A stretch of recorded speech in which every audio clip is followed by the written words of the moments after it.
peut-être dire bonjour. Vas-y, dis bonjour. Merci monsieur et madame Recyclage, donc Enzo et Lise, de nous recevoir chez vous à Bretignolles. Et voilà. Voilà, donc présentez-vous librement avec votre parcours un peu plus large, voilà.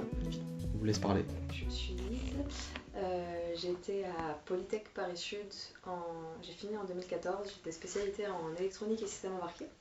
Du coup, ouais, après l'école, suite à mon stage, j'ai fait un VIE de 2 ans. La première année, je l'ai fait en Allemagne et la deuxième année à Taïwan en tant que commercial pour une boîte qui faisait des systèmes embarqués dans l'aéronautique, l'automobile. Et après ça, j'ai pris une pause de quelques mois où je suis partie voyager un petit peu et j'ai rejoint Enzo à Miniwiz, donc une entreprise qu'on avait trouvée avant que je parte, pour faire de l'architecture et du design à base de matériaux recyclés. Tu savais pas? Enzo Mutini, promotion 2015, Polytech Paris-Saclay, matériaux, l'élite de tout Polytech. J'ai fait un stage de 4 ans en Chine dans un labo de matériaux. J'ai fait un stage de 6 mois en Allemagne dans la sûreté nucléaire. Et je suis parti à Taïwan faire jouer à l'ordi, il faut le dire. Non mais tu peux dire que tu m'as suivi. Et suivre Lise et puis prendre le temps quoi. Et j'ai fini par trouver un job dans une boîte qui était ouf, avec un avion dans l'open space et tout, c'était malade. Qui est la boîte qui fait de l'architecture et du design à base de matériaux recyclés. J'avais fait exprès de mettre sur mon CV j'aime bien danser bourré. Ça c'est la technique d'Enzo, c'est une bonne technique, ouais. Pour être sûr que les entreprises trop chiantes en fait me recalent direct, que j'ai pas allé aux entretiens. En fait, comme ça, t'es sûr que tu vas pas passer des entretiens et t'embêter à rejoindre une entreprise qui t'intéresse pas. C'était très malin, très malin. Ok. Sauf que quand t'es déjà en galère de job, déjà les gens te refusent quoi qu'il arrive. En plus, tu te rajoutes une contrainte, des fois tu regrettes, mais voilà. Et tu disais que vous l'aviez trouvé avant l'entreprise, donc vous l'aviez... Enfin, moi, je l'ai trouvé en fait du coup, parce que du coup, Enzo a rejoint l'entreprise. Moi, tout de suite, j'aurais dit attendez, j'arrive. Donc, j'ai quand même fini mon VIE. Et après ça, j'avais quand même envie de prendre un break, d'aller justement un peu faire du bénévolat et travailler à l'étranger. Et après, en fait, en venant, je savais que c'était en février, après la nouvelle année chinoise, que j'allais commencer à travailler pour cette boîte-là. Ok. Et la façon de trouver le travail à Taïwan, quand t'es en VIE, t'es obligé de donner des comptes, de rendre des comptes à Business France, qui est l'unité privée qui chapeaute un peu les gens qui sont en VIE. Eux, ils ont un très bon réseau, c'est leur job de faire du réseau parmi toute la communauté française. Et donc, si tu y vas, en fait, tu vas dans une chambre de commerce, tu vas dans une chambre de commerce française, chambre de commerce européenne, en général c'est mieux. Business France, tu te présentes et tu dis voilà, je cherche du job, j'ai fait telle étude, tel truc, je recherche un peu ça et ça et ça. Et en fait, après, les gens t'apportent un peu le travail pour lequel vraiment tu matches parfaitement. En disant ah, je connais tel machin RH, ça va vraiment l'intéresser, c'est parfait pour toi. Donc, faut pas se prendre la tête trop sur les annonces en ligne et tout. Ce qui compte, c'est que tu vas à un endroit, tu réseautes sur place, tu rencontres les gens, tu serres des mains, tu racontes ton histoire, tu racontes ta vie. Et après, ça part quoi. Ok. Vous êtes aussi monsieur et madame Recyclage, c'est pour ça qu'on vient vous voir. Et donc cette idée-là, de votre parcours, vous l'avez vue à quel moment? Avant même Polytech. Tout était tracé. Il y a eu plusieurs éléments déclencheurs. Je pense que le premier gros élément déclencheur, c'est en fait pour Miniwiz à Taïwan, on a fait un gros projet qui s'appelle Trash Presso, qui est une usine de recyclage portable et autonome qu'on a emmené voyager à travers le monde et qui nous a fait faire pas mal d'événements et qui a eu pas mal d'apports médiatiques. Donc on a fait pas mal d'émissions, notamment National Geographic. Là, il y avait des missions à Londres, à Pékin, à Shanghai, au Tibet. C'était toujours super intéressant et super prenant, mais on était vraiment acclamés comme des héros. Surtout si vous voyez la machine, elle ressemble vraiment à un satellite et du coup ça met des paillettes dans les yeux des gens. Et ils se disent tous ah mais c'est trop bien, vous avez trouvé la solution au recyclage. Et nous ça nous dérangeait un petit peu parce que certes le recyclage est nécessaire, il y a besoin de faire des choses, il y a besoin d'évoluer, mais en fait c'est pas seulement ça. Il y a vraiment d'autres besoins, notamment de réduire à la source. On ne peut pas continuer de légitimiser en fait, notre manière de consommer par le recyclage, parce que c'est pas comme ça qu'on aura un réel impact environnemental. Après, il y avait aussi le côté où on était épuisé, parce que les missions nous épuisent énormément, et c'était dans ces moments-là, on travaillait à H24, 24 heures sur 24, 7 jours sur 7, tu pars pendant un mois et demi, après tu reviens et t'as pas de jours de congé. À Taïwan, il faut savoir qu'on avait 5 jours de congé pour l'année. Du coup, on a dit qu'on avait envie de partir. Et tout de suite, le CEO, le chef, nous a dit non, restez. On a dit non, ce qu'on peut faire, c'est on peut partir et tu nous embauches que pour des missions. Parce que comme ça, ça nous laisse le temps de nous reposer. Quand on les a rejoints en France, du coup, on faisait plein de soirées, on voyait tous nos potes. Et ils en avaient ras-le-bol, nos meilleurs potes, parce qu'ils étaient tout le temps avec nous et les gens avaient tout le temps les mêmes questions, sur tout le temps les mêmes sujets, et sur le recyclage en général. Et du coup, on était un peu en boucle, on en avait ras-le-bol, on avait envie aussi de profiter de nos soirées. Ils nous ont dit, vous pourriez faire une vidéo pour en parler, comme ça, pendant les soirées, vous pouvez dire aux gens, allez voir ma vidéo et restez tranquille. Et du coup, c'est comme ça que ça a commencé. On a fait la première vidéo sur les gobelets en carton. Et en fait, cette vidéo a trop bien marché, ça a super bien pris. Tout de suite, on a eu une grosse communauté. Et on s'est dit, il y a vraiment une volonté des gens de savoir ce qui se passe dans le recyclage, de comprendre le plastique. Et on s'est dit qu'il fallait qu'on continue. Et il y avait plein de sujets sur lesquels on avait envie de parler. Ouais, il y a ça principalement. Et puis, il y avait un côté aussi où on a pris beaucoup de plaisir à essayer de repartager la connaissance qu'on a accumulée quand on cherchait, quand on avait besoin d'équations, de connaissances pour tout ce qu'on faisait à Taïwan. Et en fait, dans la culture taïwanaise, c'est vraiment, je garde toute la connaissance pour moi. C'est ce qui fait ma valeur dans l'entreprise. Et nous, on s'est un peu retrouvés en mode, ouais, ok, c'est cool, mais personne ne m'apprend comment ça fonctionne. Si je dois. Moi, je me suis retrouvé avec des collègues, en fait, ils savaient tous les matériaux, tous les trucs qui avaient déjà été développés. Et ils voulaient rien dire, jamais. Moi, là-bas, j'ai fait une base de données de matériaux recyclés qui est disponible en libre accès, elle est toujours disponible. Et en fait, pendant 3 ans, ça a été notre combat là-bas. Ça a été de faire cette base de données qui, en soi, c'est quelque chose de simple. Le logiciel était là, était prêt. Et on a mis 2 ans à leur faire rentrer des matériaux, alors que l'entreprise, ça fait 15 ans qu'elle existe. Il y avait une connaissance qui était super importante sur le recyclage. Et en fait, elle se perdait parce que les ingénieurs, ils partaient. Il y avait des nouveaux matériaux toujours qui étaient développés. Et les architectes, ils ne savaient pas quel matériau utiliser. Du coup, ils utilisaient toujours le même. Alors que tu peux utiliser un matériau pour faire une chaise. C'est pas spécialement celui qui va être intéressant pour faire une voiture. Donc, faut regarder où est-ce que c'est plus intéressant d'utiliser quelle matière. Et c'était quelque chose que eux, ça faisait 15 ans de connaissances qu'ils avaient et qui n'étaient pas partagées. Et même entre eux, en fait, à l'intérieur de l'entreprise, les gens ne connaissaient pas les matériaux qui avaient été développés. Ça nous a vraiment saoulés de voir que tu peux perdre vraiment du temps pour aller réinventer la roue, quoi. Tout le temps. Ouais. Et c'est débile sur des trucs où il y a vraiment besoin de connaissances pour avancer, quoi. Ouais, Donc, surtout lié à l'environnement. Il faut vraiment qu'on partage la connaissance, quoi. C'est ça qui nous plaît. Ok. Du coup, vos missions avec Monsieur et Madame Recyclage, c'est quoi les différents aspects qu'elles peuvent avoir? Donc en fait, l'idée, c'est de financer le partage de la connaissance. Donc ça veut dire, si on fait une vidéo avec des dessins animés, ce qui est très pratique pour vulgariser, il y a besoin d'enregistrer du son, il y a besoin de faire les dessins, il y a besoin d'animer les dessins.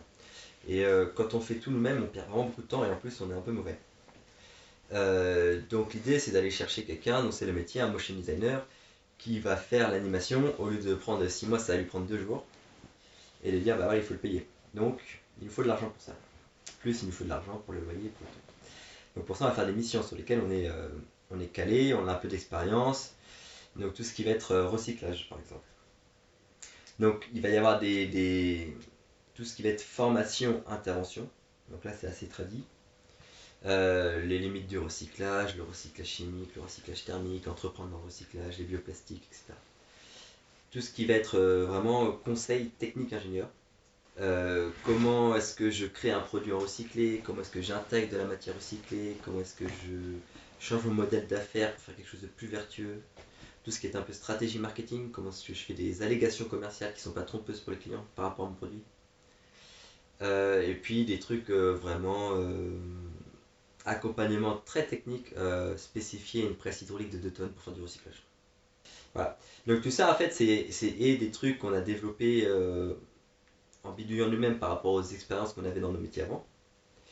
Et en fait c'est plutôt ce qu'on vend. Ce qu'on vend vraiment, c'est la capacité d'aller chercher de l'information là où elle est. Donc la presse hydraulique, en fait, on n'y connaissait rien.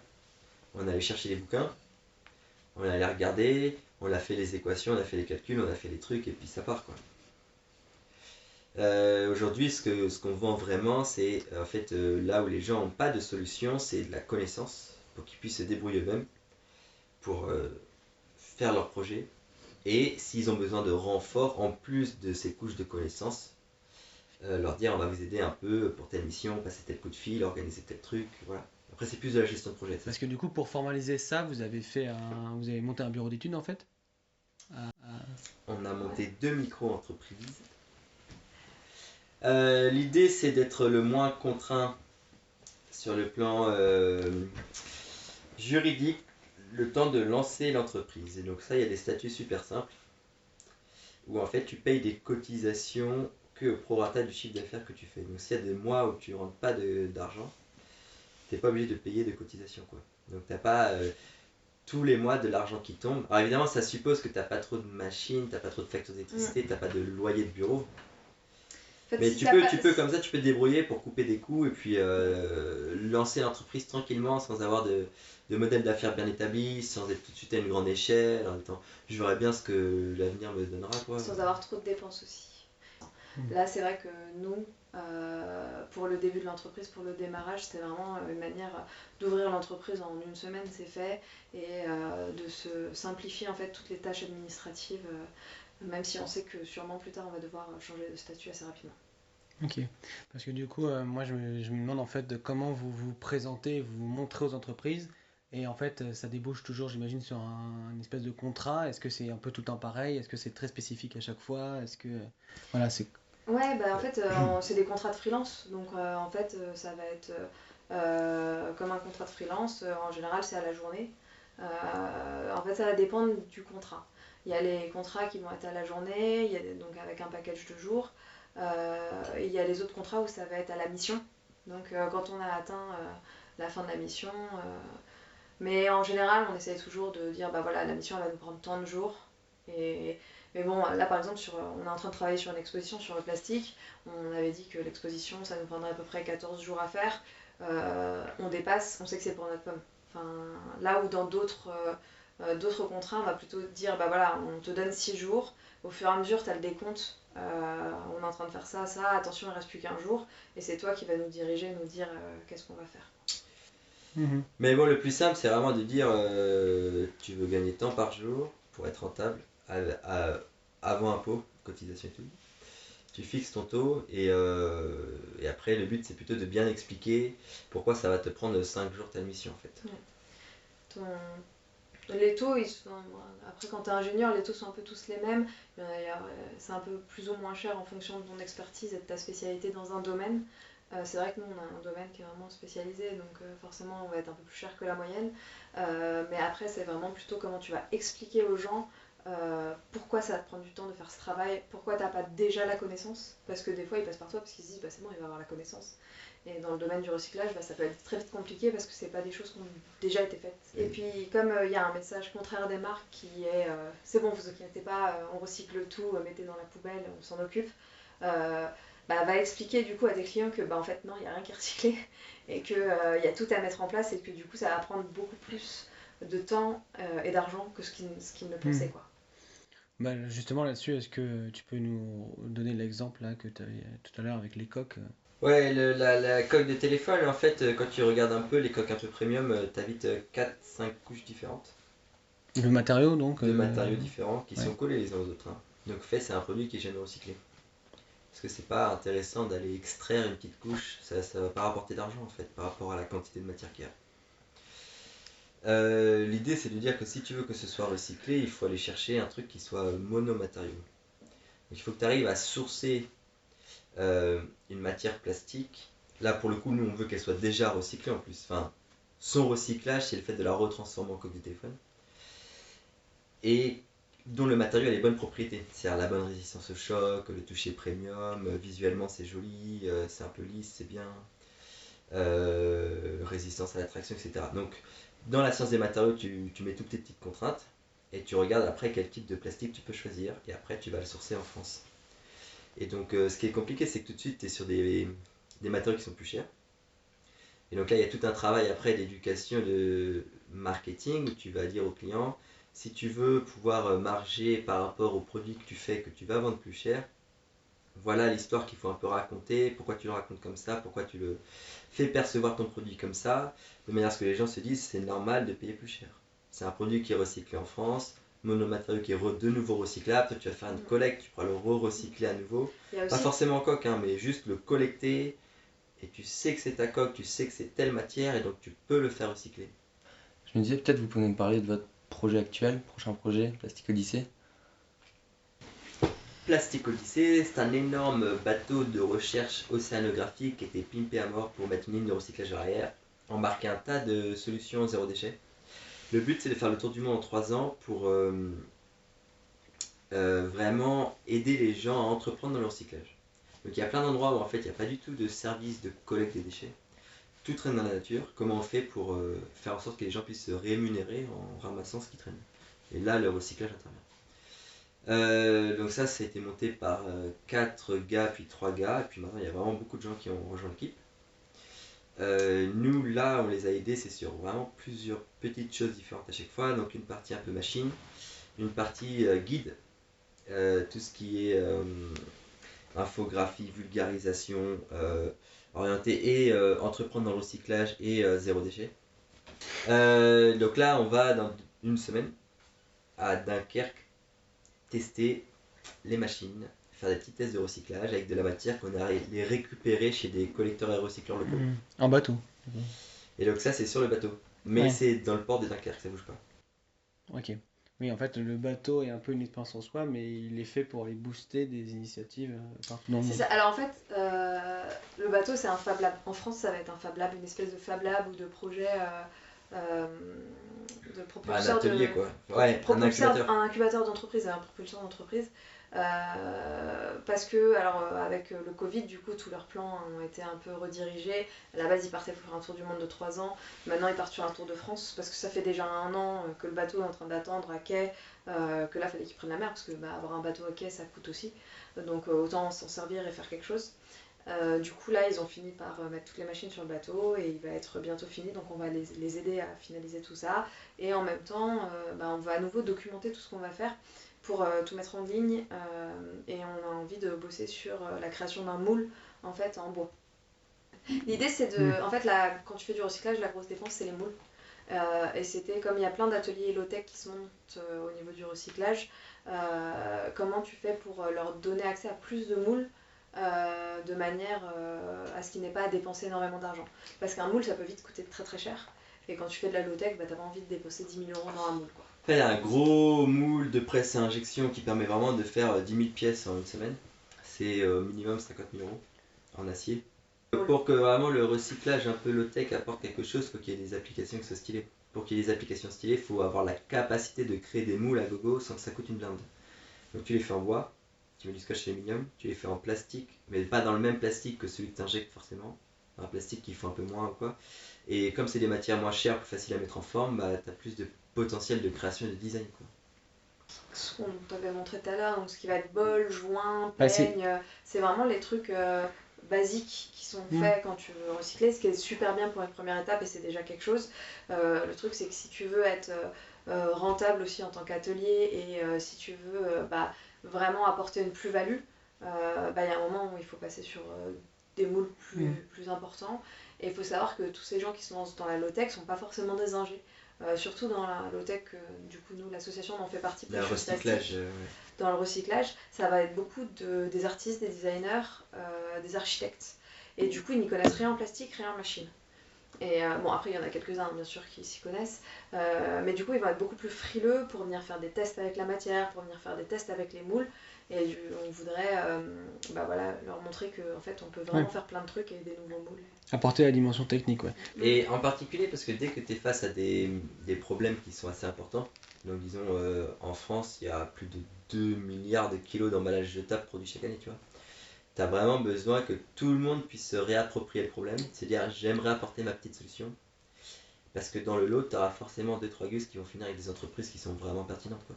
Donc c'est ultra important de pousser la connaissance vers les gens qui sont pas forcément sensibilisés, qui sont pas forcément compétents au début, en espérant que dans 10 ans, dans 20 ans, tu aies des trucs vraiment stylés, quoi.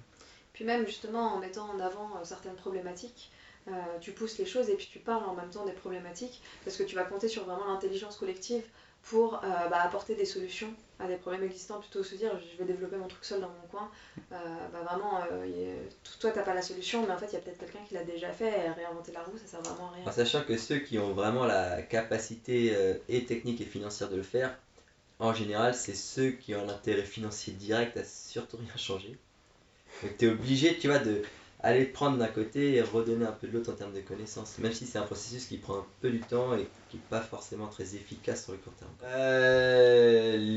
L'intérêt aussi du partage de la connaissance et de faire en sorte que chacun puisse se réapproprier des sujets qui sont complexes. Donc là on parle du plastique, mais ça pourrait être le nucléaire, les OGM, peu importe. C'est vraiment d'aller nuancer, complexifier des sujets dont on a un peu des idées reçues qui peuvent être un peu simples, pour éviter d'avoir les extrêmes en termes de pensée. Donc le plastique c'est mal, il en faut 0. Sans prendre en compte que en fait, dans le transport, en termes de ratio, résistance, poids, machin, tu feras jamais mieux. Donc si c'est faire des voitures tout en fonte pour qu'elles consomment 10 fois plus de pétrole, autant prendre du pétrole pour en faire du plastique pour que ça en consomme 10 fois moins après. Et à l'inverse, le côté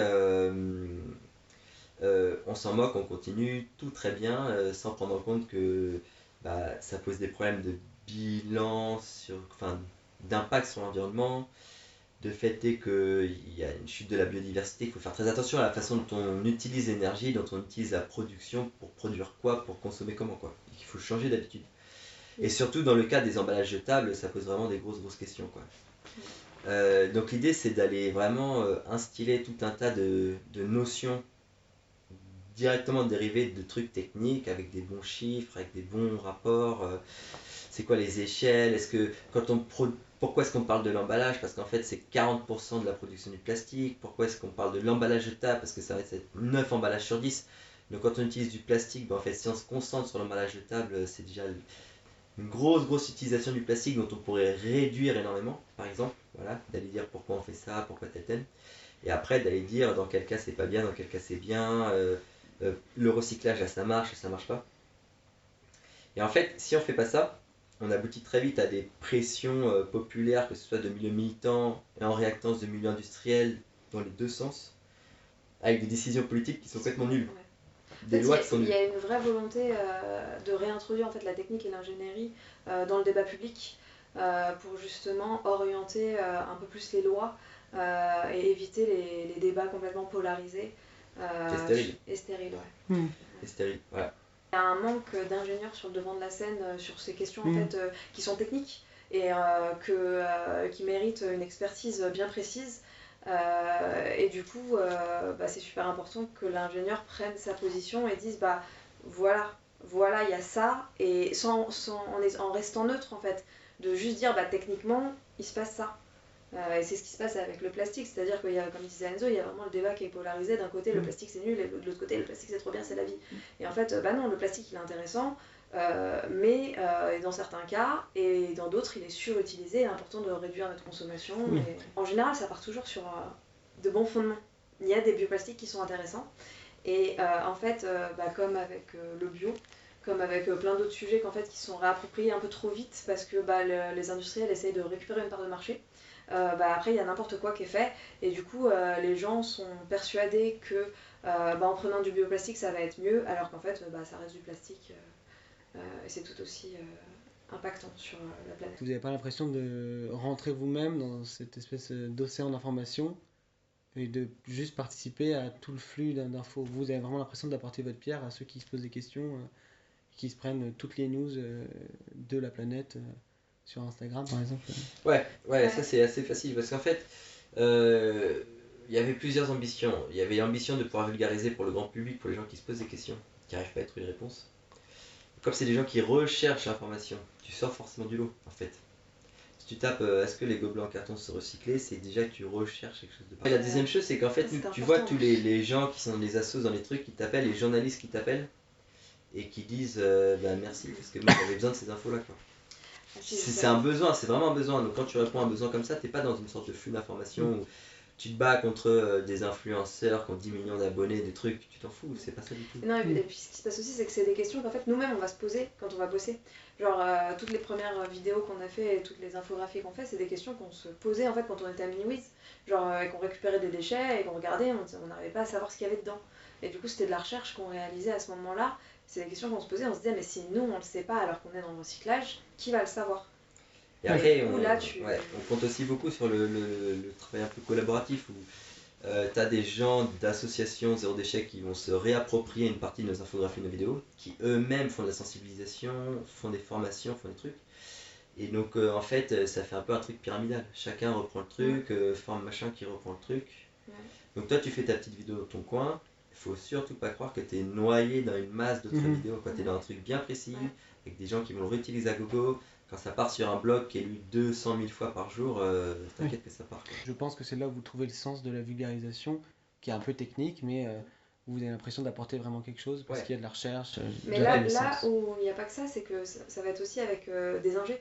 On a pas mal de directions des emballages, directeurs packaging, qui vont en fait revenir vers nous et nous dire ah mais moi ça je savais pas. Et en fait on a pas mal d'ingénieurs qui vont venir aussi chercher l'information technique qu'on partage, parce qu'on fait vraiment, il y a des trucs super techniques qu'on noie au milieu d'informations un peu plus orientées grand public, et on essaie vraiment de faire du touche à tout et de juste partager tout ce qu'on sait pour qu'une personne qui ait besoin d'infos elle puisse la trouver, quoi. Au début c'était vraiment l'idée, donc on fait le bureau d'études pour faire les infographies, faire les vidéos, ok.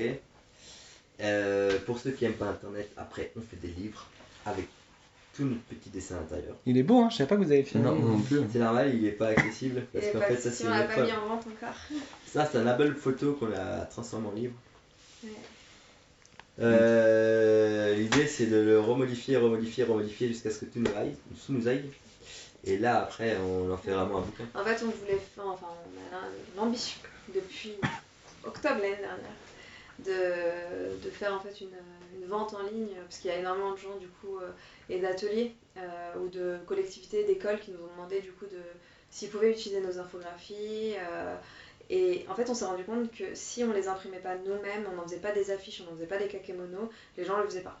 Et que si on pouvait mettre en vente en ligne des livres, des kakémonos, des trucs comme ça, en fait les gens seraient ravis d'acheter, en plus de ça, du coup participer au financement de nos vidéos et de tout le reste. En fait, plutôt que d'avoir juste une cagnotte Tipeee, tu leur donnes vraiment quelque chose en échange que eux peuvent utiliser, et en fait ils participent indirectement au partage de la connaissance. Et du coup, on a lancé ça fait un moment que ça en mais ça traîne, on n'a pas le temps. Est-ce que vous avez quand même des trucs pour l'instant qu'on peut, je sais pas, essayer d'imprimer, acheter En fait, tout est imprimable, en fait. C'est là où, en fait, nous, on se disait, à chaque fois, on disait, c'est bête, en fait, l'infographie, tu peux l'utiliser. Nous, elles sont toutes en Creative Commons 4.0, voilà. Et tout ce qu'on fait, c'est libre d'utilisation, tant que c'est pas pour à but commercial, et tant que tu modifies pas notre infographie et que t'en fais pas quelque chose de contradictoire à ce qu'on raconte, quoi. Est-ce que vous essayez d'aller toucher ce public? Est-ce que vous pensez à en fait, mettre en perspective ce que vous faites maintenant avec qui vous étiez élève, et on va dire quel retour vous leur feriez maintenant? Est-ce que c'est possible? Ouais, c'est une volonté propre de dire il y a vraiment un intérêt à former les gens dans leur cursus de base sur les questions du recyclage. Donc tout ce qui va être matériaux, chimie, plastique, polymère. Là, on peut vraiment facilement intégrer entre 2 et 6 heures de cours ultra spécialisés qui vient se brancher de manière ultra facile sur ce qu'ils font en général et qui va leur apporter beaucoup. Et surtout s'ils veulent essayer de trouver des jobs qui ont un peu du sens, qui vont forcément pousser moins sur la prod de plastique, plus sur le recyclage des plastiques, quoi. Dans tous les domaines, tu peux à un moment être confronté à des questions d'éthique et environnementale dans tes choix et dans tes décisions. Tu vois, nous, c'est parce que on l'a vu et on a essayé de le faire, de changer l'entreprise à l'intérieur. On a vu à quel point on se retrouvait vite pieds et poings liés, et il y avait énormément de politique à faire et tout ça, et on s'est dit en fait on aura plus d'impact nous personnellement, alors c'est pas le cas de tout le monde, mais nous personnellement on aura plus d'impact en sortant, gardant un pied dans l'industrie et en faisant un peu du militantisme du coup en parallèle. Beau mélange des deux, c'est cool. Mais ouais, Ce que tout le monde veut, je pense. c'est comme les brownie cookies là. Les brookies. Les brookies, c'est comme les brookies, voilà. Pourquoi choisir? Tu peux tout faire. Et tu voudrais raconter à un étudiant qui est là, bah, comme nous, déboule en stage de fin d'année, dans la vie active. Vous avez décidé, je sais pas comment vous avez fait, de vous dire bah, je vais faire auto-entrepreneurial freelance. Enfin, ça claque. oui. Ah si, bah, Elle a oublié cette un question. conseil aux étudiants, c'est s'ils ont la possibilité de prendre le temps après les études, de réfléchir à ce qu'ils aiment vraiment, de s'instruire, de s'éduquer via YouTube, hein, des trucs trop cons, mais regarder des vidéos YouTube sur plein de sujets différents. Il y a une bonne chaîne qu'on recommande souvent, c'est Thinkerview. Et bah faites-le. Après, tout le monde n'a pas la possibilité de faire ça, mais c'est vrai que c'est ce qui permettra en fait de faire une pause après les études, une césure. C'est ce qui te permet en fait de pouvoir vraiment trouver ton chemin, parce que et de pas croire qu'il n'y a qu'un seul modèle et qu'il faut absolument après le travail, après l'école, trouver un CDI, absolument pas faire d'année de césure, parce que sinon ça va être mal vu dans ton CV ou autre chose. Parce que en fait, si t'es passionné, si tu sais ce que tu fais, pourquoi tu le fais, tu auras toujours moyen d'expliquer ce que tu as fait, comment tu l'as fait, et tu trouveras toujours du travail en fait. Et ne pas croire qu'il n'y a pas de travail, parce qu'en fait, il y a vraiment du travail, surtout en tant qu'ingénieur. C'est vraiment plus sur qui tu es et comment tu vas t'impliquer pour le trouver, ce travail. Démerde-toi. Démerde-toi. Ouvre-toi. Ouvre-toi, Bah, c'est ça, des ouvre-toi chakras, et- fais du yoga. Non, mais c'est bien, c'est un bon conseil. Bah non, mais Devenez c'est vrai. végétarien. enfin. Mais c'est bien pourquoi t'as voulu faire Bah pour pouvoir me lever à 11h le matin. Ok, c'est ça que je voulais entendre. Ça marche bien. C'est le plus important. Ça marche tellement Demain, vous bien. coupez à quelle heure Ça marche tellement bien quand tu travailles jusqu'à 3h du matin. Après, t'es obligé de te lever à 11h. Bon, bah, pour finir, vous pouvez quand même recommander votre travail. On le fera aussi. Parce que, ouais. Et ouais, la chaîne de vulgarisation en ligne, tout savoir sur le recyclage, le plastique. Faut s'abonner. C'est Sinon, des gens cool, abonnez-vous. sinon, vous n'allez rien capter à ce qui se passe autour de vous. Vous allez acheter comme des gueules un tas de trucs qui sortent bien. Et après, vos petits-enfants le font